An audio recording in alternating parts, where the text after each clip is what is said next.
मार्च 2026। पिछले एक हफ्ते से पूरा देश एक ही सवाल पूछ रहा है, क्या पेट्रोल 200 रुपए के पार जाएगा? जब हजारों मील दूर मिसाइलें गिरती हैं, तो उसका सीधा असर हमारी जेब पर क्यों पड़ता है? आज की इस डॉक्यूमेंट्री में हम उस रहस्य की पड़ताल करेंगे जो भारत की अर्थव्यवस्था की जड़ें हिला सकता है। दुनिया का 20% कच्चा तेल, क्रूड ऑयल, एक बेहद संकरे समुद्री रास्ते से गुजरता है, जिसे स्ट्रेट ऑफ हॉर्मुज कहते हैं। इजराइल और ईरान के बीच बढ़ते युद्ध के खतरों ने इस रास्ते को एक वॉर जोन बना दिया है। भारत अपनी जरूरत का लगभग 85% तेल विदेशों से आयात करता है।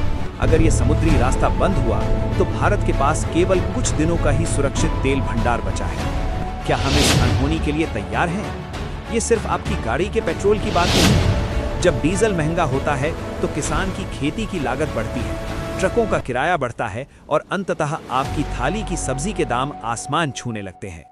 आंकड़े: पिछले 7 दिनों में परिवहन लागत, लॉजिस्टिक्स कॉस्ट में 15% की भारी बढ़त देखी गई है। ये एक ऐसी श्रृंखला है जो हर भारतीय के घर के बजट को बिगाड़ रही है। तो क्या इसका कोई समाधान है? सरकार अब तेजी से हरित ऊर्जा और इथेनॉल मिश्रण पर जोर दे रही है, लेकिन सवाल ये है कि क्या 2026 में हम इतने सक्षम हो चुके हैं कि तेल के बिना देश का चक्का घुमा सकें? विश्लेषण: हालांकि ईवी की रफ्तार बढ़ी है, लेकिन भारी माल ढुलाई के लिए हम आज भी कच्चे तेल के गुलाम हैं। ये संकट हमें एक बड़ा सबक दे रहा है। आत्मनिर्भरता अब केवल एक नारा नहीं, बल्कि अस्तित्व की जरूरत है। ईंधन संकट सिर्फ एक आर्थिक समस्या नहीं, बल्कि वैश्विक राजनीति की एक बिसात है।